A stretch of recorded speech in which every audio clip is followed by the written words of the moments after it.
मज़ारी चारों का ब्रेकअप माशुमारा वशत करें चुका पुत्रान कनगाए सिंध हवाला वस्तगर check social media video viral है चूँकि सोशल मीडिया बाज़ वीडियोज़ के इस्तेमाल आना शाया न कने या होती स्क्रीन तरह पेश न तारे बोले ये बाज़ अथेंटिक वीडियो आई तो का सिंध अवाम के अस्ते ची कुछ गाएं चुकशम दिलगोश को मराक्ष बिंदा का पुत्रान दीमा बनी वद मेगुमा अब्दुल रज़ाक साहब अमरदारी कनगाएं GDA सीनियर रहनुमा साबिक MP आयम वेशिंग का पुत्रान करें। अस्सलाम वालेकुम। जी वालेकुम अस्सलाम। पुत्रों बहुत शुक्रिया आप हमारे प्रोग्राम में शरीक रहे अब्दुल रज़ाक साहब।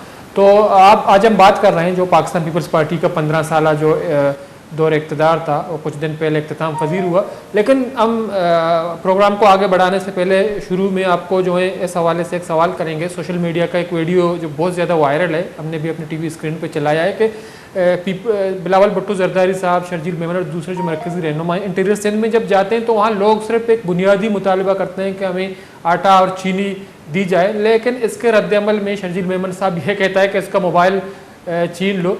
क्या जो अवाम है सिंध के गुज़िश्ता कई बरसों से वो पीपल्स पार्टी को ऊट देता आ रहा है, तो जब वो अपने नुमाइंदों से, अपने जो हैं लीडरान से ये मुतालबा करते हैं कि हमें कोई बड़ी चीज़ नहीं चाहिए, मॉडल सिटी नहीं चाहिए, डेवलपमेंट नहीं चाहिए, जो बुनियादी एक उसका जो है नारा है कि हमें चीनी और आटा फराहम किया जाए, लेकिन इसके रद्दअमल में उनके मोबाइल छीने जाते हैं, तो आप कैसे देखते हैं इसको? ये कितनी बड़ी जो है ज़्यादती है सिंध के अवाम के साथ?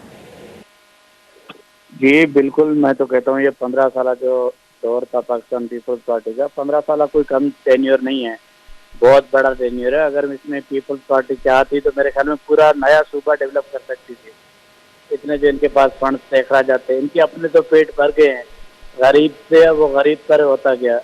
उस बेचारे के जो है जिसम पे कपड़ा नहीं रहा, वो अपने बच्चे बेचने के लिए वो मजबूर था। तो इन्होंने तो जो करप्शन की लूटमार जो इन्होंने की, तो आज इनके असेट्स तो आप देखें ना। आज बिलावल साहब कह रहे हैं कि लोगों में वही महंगाई किसने की है? आप भी जो पिछले 1.5 साल से इस हुकूमत जो पिछले टेन्योर खत्म हुआ है, इसमें आप मरकज में भी उनके साथ थे, सिंध गवर्नमेंट भी आपकी थी। मैं तो कहता हूँ पूरे पाकिस्तान में सबसे पुअर सूबा है वो सिंध है।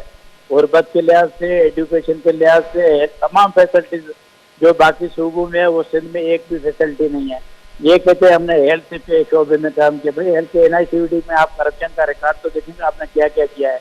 गम्बट हॉस्पिटल में आप कहते हो भाई हमने गुर्दे चेंज, भाई सारे मरीज तो नहीं है जो गम्बट हॉस्पिटल में जाएंगे। लोगों के पास खाने के लिए कुछ भी नहीं है, ना पीने के लिए कोई चीज़ है, ना बच्चे बेचने के लिए लोग मजबूर हैं। ये सिंध के लोगों की हालात है। थर में कितनी अमवात हो रही है, लोग खुदकुशियाँ करने के लिए मजबूर हैं।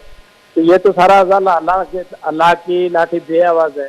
वो तो मैं कहता हूँ जो हुक्मरान थे 15 सालों में, जो सिंध पे मुसलत थे, वो पूरा जो अल्लाह का अज़ाब उन पे नाजिल होगा, क्योंकि वो हुक्मरान थे, उनसे पूछताछ होगी कि आप लोगों ने क्या किया, आप लोगों ने अपना पेट तो भरा, गरीब आवाम के लिए क्या किया। तो मैं कहता हूँ 15 साल में जितना पीछे सिंध सूबा गया है, शायद पाकिस्तान का कोई सूबा हो।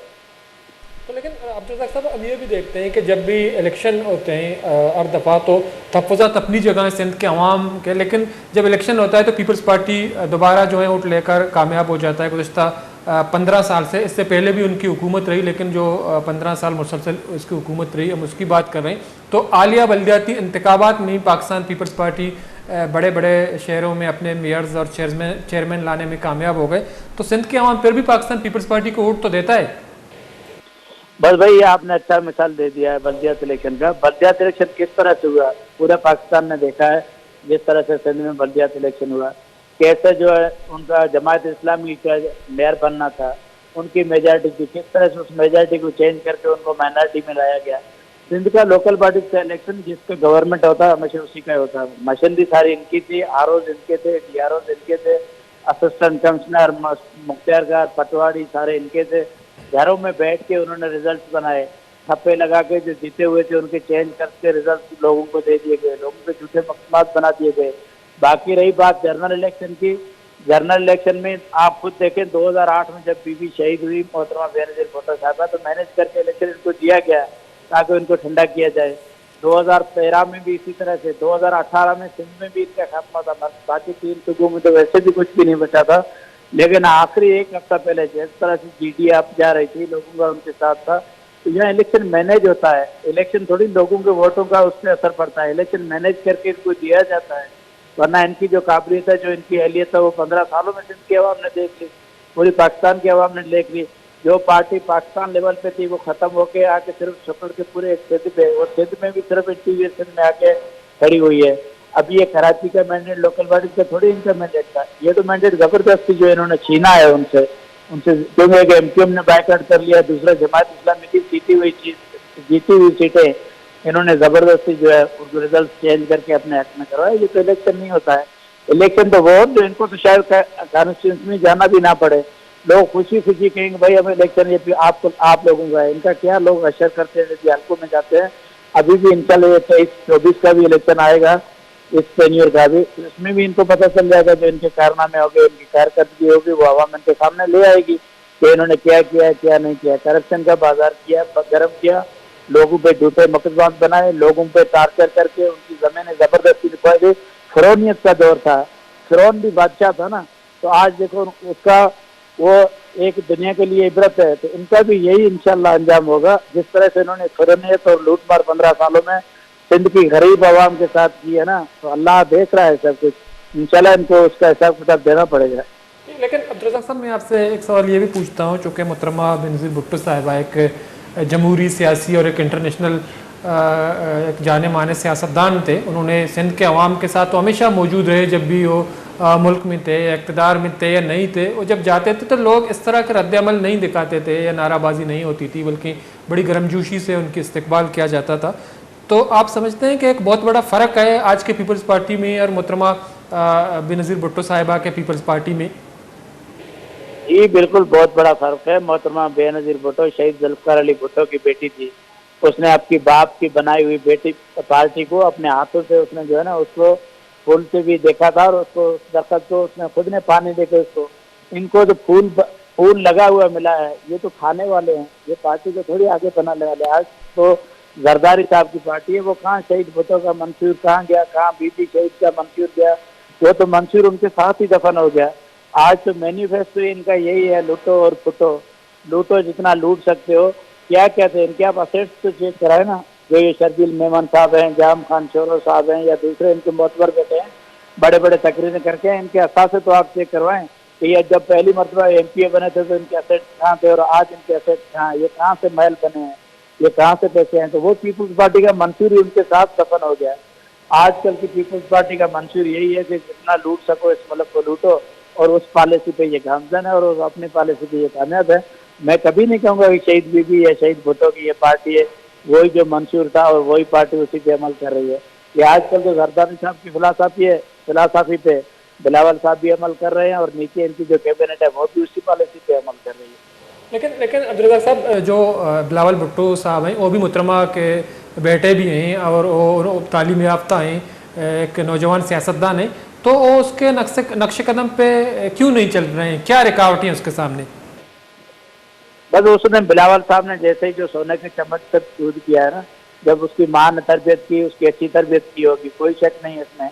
जब उसको पावर मिला, उसने यहाँ आके देखे, उसने अयाशियाँ देखी यहाँ की, तो उसने कहा भाई वो पॉलिसी वो शायद नाकाम पॉलिसी थी, यही पॉलिसी करना है जो जरदारी साहब की है, तो उसी को वो फॉलो कर रहे हैं, बाप की पॉलिसी को फॉलो कर रहे हैं, माँ की पॉलिसी को उन्होंने फॉलो किया ही नहीं। नहीं तो बिलावल साहब को ये मौका था भाई चलो 5 साल आपने लूटा, ठीक है, 10 साल तो आप खिदमत करते, 5 साल और भी लूटा, 10 साल लूट के आप 5 साल आखिर वाले तो इस सूबे की अगर खिदमत करते ना, तो मैं अल्लाह को आज़म जान के कहता हूँ इस सूबे की किस्मत ही बदल जाती।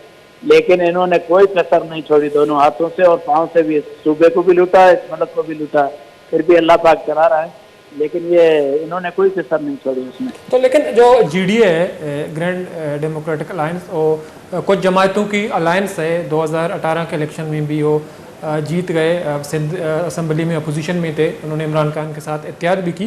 तो जीडीए का क्या लाएअमल होगा आइंदा इंतखाबात में? क्या वो कोई सीट एडजस्टमेंट या पाकिस्तान पीपल्स पार्टी के साथ कोई कुर्बत या इत्तेहाद का इम्कान है आप लोगों का?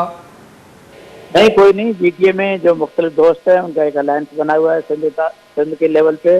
अभी एमक्यूएम से भी हमारे दोस्तों से मीटिंग्स हो रही हैं, जेयूआई से भी मीटिंग्स हो रही हैं, तो हम इंशाल्लाह सिंध में अपना केस लेके जाएंगे सिंध की आवाम के पास, और उनके आगे पूरा केस खोल के रखेंगे कि भाई 15 साल ये दौर भी देखें और आप हमें भी आजमा के देखें, और फिर भी सिंध के लोग फैसला यही करते हैं कि नहीं हमें यही खरब तोला मंजूर है, तो फिर जीटीए क्या करेगा? जीटीए का अपना मैनिफेस्टो है, वाहिद जमात है। आज भी आप देखें सुप्रीम कोर्ट ने जो है नेब तरामीम का केस वो खत्म किया है, तो सिर्फ जीटीए ही वाहिद पार्टी है जिसका किसी मेंबर का नाम नहीं है, बाकी तो 7 आपके प्राइम मिनिस्टर, एक साबिक सदर, बाकी पता नहीं कितने वज़रा, सारे उस लाइन में लगे हुए हैं। लेकिन अल्हम्दुलिल्लाह जीडीए जो है उन्होंने 5 साल में, मरकज में भी आपने देखा होगा पीटीए असेंबली छोड़ गई, वहाँ भी हमारे सायरा बानो, गौसफ मेहर साहब, फहमीदा मिर्जा साहबा, हमारे जीडीए के लोग वहाँ अपोजिशन रियली अपोजिशन कर रहे थे। और सिंध में भी वाहिद हमारी पार्टी थी जो अपोजिशन का रोल और सिंध का केस लड़ रही थी। तो हम अपना केस लेके जाएंगे सिंध की आवाम के पास और उनके आगे पूरा खोल के रखेंगे, आगे फैसला जो सिंध की आवाम करे। लेकिन अब्दुल रज़ाक साहब, हम ये देख रहे हैं कि जो सिंध में मुसलसल इक़्तिदार के 15 बरस पीपल्स पार्टी ने मुकम्मल कर लिए, लेकिन इस दौरान हमने ये भी देखा पीपल्स पार्टी की गुज़श्ता हुकूमतों में MQM भी शरीक रही थी, लेकिन आप कहते हैं हमारा MQM के साथ भी राबिता है। तो आप नहीं समझते हैं कि जो सिंध में पसमानदगी है या कराची का ये हाल है, उसमें पीपल्स पार्टी के साथ साथ MQM भी बराबर शरीक है? जी बिल्कुल, MQM के दोस्त 5 साल हमारे साथ यहाँ अपोजिशन में थे, सिंध असेंबली में मुसलसल वो अपोजिशन में रहे। मरकज में बिल्कुल वो इत्तेहादी थे, इमरान खान साहब के साथ भी इत्तेहादी थे, और अभी जो करंट 1.5 साल का पिछले PDM की गवर्नमेंट थी उनमें भी उनके साथ भी इत्तेहादी थे। लेकिन सिंध में वो हमारे साथ अपोजिशन में रहे हैं।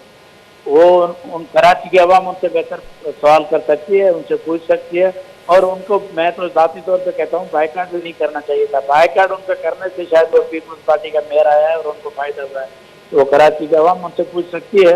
हमारे तो उनसे जो है वो क्यों इंटीरियर सिंध में आप देखें ना, हैदराबाद, नवाब शाह या सक्कर, मीरपुर खास, इन शहरों में थोड़ा थोड़ा वोट MQM का है, लेकिन इतनी मेजॉरिटी में नहीं है जितनी वो सीटें निकाल सके। तो वहाँ अगर एंटी पीपल्स पार्टी अलायंस है तो सबसे ज़्यादा पीर साहब पगारों की क़यादत है, मुतबादिल पीर साहब पगारों हैं जिनके पीछे लोग चल सकते हैं।